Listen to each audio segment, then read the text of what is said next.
Bu qədər yumşaq muffin hələ hazırlamamışsınız. Əgər siz də evdə qısa zamanda ləzzətli muffinlər hazırlamaq istəyirsinizsə, videonu sona qədər izləyin.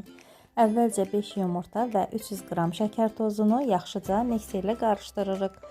Ardınca duru yağ, qatlaşdırılmış süd və suyu ayrıca qaba qarışdırıb yumurtalı qarışıma əlavə edirik. Daha sonra un, vanil, qabartma tozunu da ələkdən keçirib qarışıma əlavə edirik. Mən bir hissəsini ayırıb kakao əlavə etdim. Üzərinə isə damla şokolad əlavə etdim. Nəticə mükəmməl oldu. 160 dərəcədə 25-30 dəqiqəyə bişir. Hazırlayan hər kəsə nuş olsun. Bəyən, paylaş, şərh yaz. Belə dadlı reseptlərin davamı üçün mənə dəstək ol. Bu mənim üçün çox vacibdir.